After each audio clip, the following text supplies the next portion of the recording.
Welcome back to Case Analytica, where we explore the stories and issues that shape our world.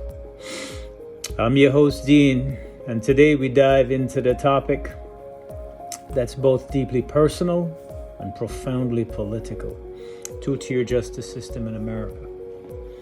Recently, we know Joe Biden made headlines by not just granting clemency, but issuing a full and unconditional pardon for his son, Hunter Biden. This decision has sparked a heated debate about fairness, privilege, and the integrity of the justice system. But to truly understand the weight of this moment, we need to look back at another pivotal chapter in Joe Biden's career, the 1994 Crime Bill, or also known as the Biden-Hatch Act. Take a listen. The truth is, every major crime bill since 1976 that's come out of this Congress, every minor crime bill, has had the name of the Democratic senator from the state of Delaware, Joe Biden, on that bill. Okay. President Joe Biden has issued a full and unconditional pardon to his son, Hunter Biden, covering all crimes committed between January 1st, 2014 and December 1st, 2024. 10 years. I'm the guy that said rehabilitation, when it occurs, we don't understand it and notice it. And when we notice it and we know it occurs, we don't know why. So you cannot make rehabilitation a condition for release. That's why in our system, there's the federal system, you serve 85% of your time.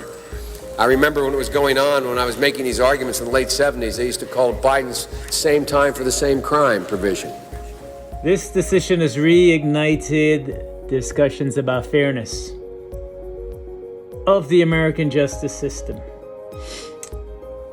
The 1994 Crime Bill, also known as the Biden-Hatch Act, I know they officially named it the Violent Crime Control and Law Enforcement Act, but before that it was the Biden-Hatch Act, was a sweeping piece of legislation, understand that aimed to tackle rising crime rates. It introduced mandatory minimum sentences, the three-strike rule, and significantly expanded the death penalty, federal death penalty. While it was supported by many at the time, including the majority of the Congressional Black Caucus, its long-term effects has been devastating, particularly for minority communities.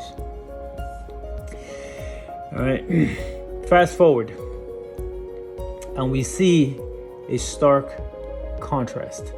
Hunter Biden, despite his serious legal troubles, received presidential pardon. This act of mercy, while understandable, it's his son, from a father's perspective, highlights the disparity in our criminal justice system. For many, it feels like a painful reminder that justice in America is not blind, but rather influenced by power and privilege. I met an inmate who spent 20 years in prison for a drug offense. All right, it was his third strike. His life torn apart. Family suffered. Him seeing Hunter Biden pardoned so easily makes him question justice, whether justice is truly equal for all. Do you blame him? It's stories like these that bring the issue into sharp focus. The same Joe Biden who championed the crime bill or the Biden-Hatch Act. This juxtaposition is not just ironic. It's a stark contrast. Stark illustration of the two-tier justice system that many Americans faced. Critics argue that the pardon of Hunter Biden undermines the principle of justice and fairness, especially given the President Biden's role in the 1994 crime bill or Biden-Hatch Act. All right, as we reflect on these events, it's crucial to remember that the human costs of these policies.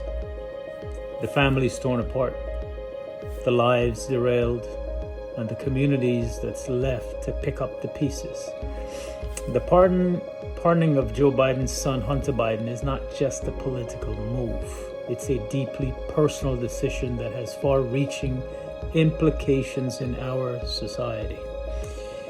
The pardon raises important questions of accountability and equality.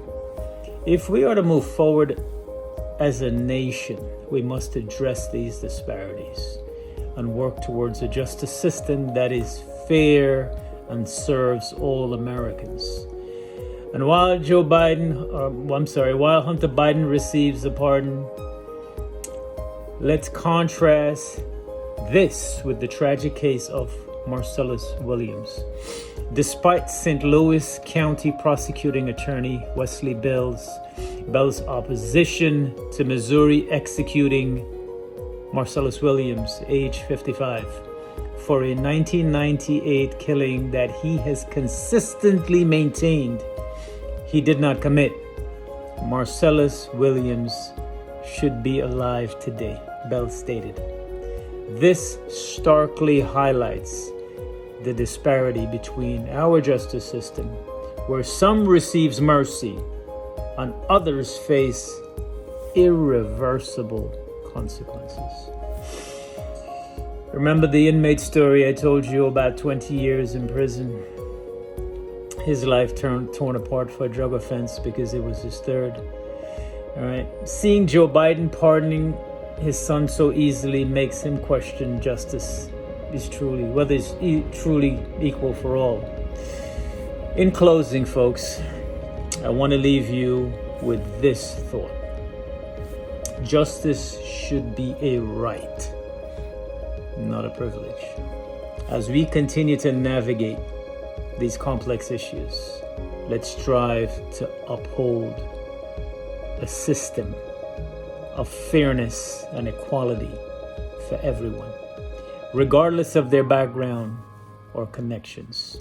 Thank you for joining me on this emotional and thought-provoking journey. If you're enjoying the program, content, and would like to support our production costs and expenses, please donate to our Zelle account.